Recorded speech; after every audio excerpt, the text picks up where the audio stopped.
මම අල්ලස දූෂණ ආස්තිරේර පුරවැසි බලයේ සභාපති ජාමුනි කමන් තුෂාර අද දිනේදී අල්ලස යෝජනා විමර්ශන කොමිෂන් සභාවට පැමිණියා.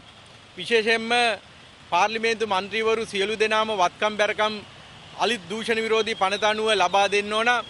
අපි දැනගන්න තියෙනවා මේ වෙනකොට සමහර මන්ත්‍රීවරු සහ විශේෂයෙන්ම විපක්ෂ නායක සජිත් ප්‍රේමදාස මහත්තයා ඔහුගේ වත්කම් බැරකම් ලබා දීලා නැහැ කියලා දැන් ප්‍රසිද්ධියේ මාධ්‍යවලත් වෙබ්සයිට් වලත් අපි දැක්කා.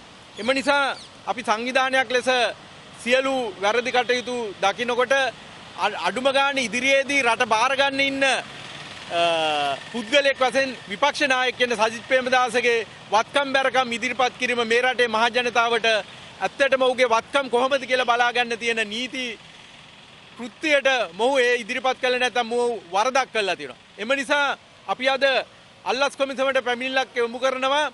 සජිත් ප්‍රේමදාස සහ පාර්ලිමේන්තුවේ ඉන්න മന്ത്രിවරු වත්කම් බැරකම් ප්‍රකාශ ලබා නොදී තියෙනවා නම් දූෂණ විරෝධී පනත අනුව ඒකට දඬුවම් ලබා දීලා නීතිය ක්‍රියාත්මක කරන්න තියෙනවා යම්කිසි නීති රාමුවක්.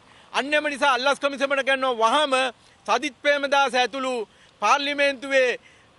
පාර්ලිමේන්තු මන්ත්‍රීවරුන් වත්කම් බැරකම් ඉදිරිපත් නොකර තියෙන අයට එරෙහිව නීතිය ක්‍රියාත්මක කරන්න කියලා අද අපි මේ පැමිණිල්ල බාර දුනා. විශේෂයෙන්ම ඒ වගේම සජිත් ප්‍රේමදාස මහත්තයා ඇයි මේ වත්කම් බැරකම් මේ අල්ලස් කොමිසමට ලබා නොදුන්නේ කියන ප්‍රශ්නේ තියෙනවා. මොහුගේ අයථා වත්කම් මේක ඇතුලේ තියෙනවද කියන ප්‍රශ්නේ අපිට පැන නැගෙනවා. එම නිසා අපි සංවිධානයක් වශයෙන් කියා සිටිනවා ඒ වගේම සජිත් ප්‍රේමදාස මහත්තයාගේ වත්කම් මොනවද තියෙන්නේ? ඔහුගේ බිරිඳට වත්කම් මොනවද තියෙන්නේ? ඔහුගේ මවට වත්කම් මොනවද තියෙන්නේ? ඔහුගේ ඥාතීන්ට තියෙන වත්කම් පුළුල් විමර්ශනයක් කළා. සජිත් ප්‍රේමදාසගේ වත්කම් අයථා වත්කම් ඔහු සන්තකේ තියෙනවා නම් ඒට එරෙහිවත් පරීක්ෂණ පවත්වලා එම වත්කම් උපයාගත්ත විදිය ඔප්පු කරන්න බැරි නම් සජිත් ප්‍රේමදාසට වහම පරීක්ෂා කළා. කෙහෙලිය රඹුක්වැල්ලගේ පවුලට නීතිය ක්‍රියාත්මක කරුවා වගේ සජිත් ප්‍රේමදාසටත් වහම නීතිය ක්‍රියාත්මක කළා. ඔහුට දඬුවම් ලබා දෙන්න ඕන අයථා වත්කම් ඔහුගේ සන්තකේ තියෙනවා නම් ඒක තමයි අපි පළමු පැමිණිල්ල වශයෙන් යොමු කරේ.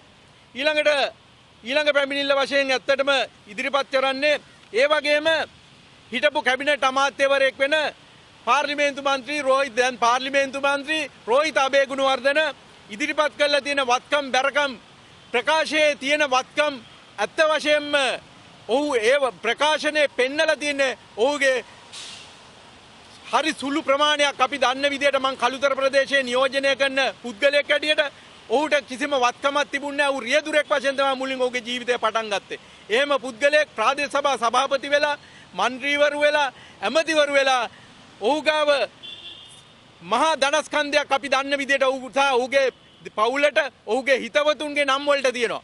මේ පෙන්නලා තියෙන වත්කමවත් ඔහුට උපයා ගන්න පුළුවන් පුද්ගලයෙක් නෙමෙයි අපි දන්න විදිහට.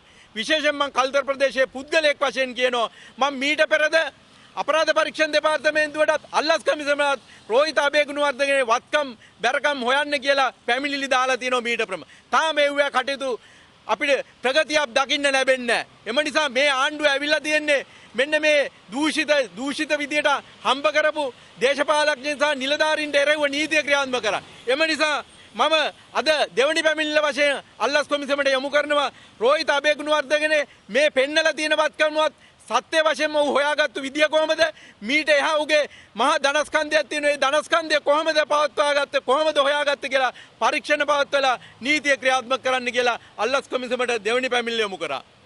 ඒ වගේම තුන්වන පැමිණිල්ල වශයෙන් මම යොමු කරේ හිටපු පාර්ලිමේන්තු මන්ත්‍රීවරයෙක් ඇමතිවරයෙක් වෙන බදුල්ල දිස්ත්‍රික්කයේ මන්ත්‍රී චාමර සම්පත් දසනායක මහත්තයාගේ වත්කම් ඔහු පෙන්නලා තියෙනවා. ඔහු අපිට ආරංචි විදිහට ඔහු මුලින් කියලා තියෙනවා ඔහු තැපැල් 90න් ගිය පුද්ගලයෙක් කියලා. එහෙමනම් මෙන්න මෙහුට මෙච්චර ධනස්කන්ධයක් උපයාගත්ත විදිය කොහමද?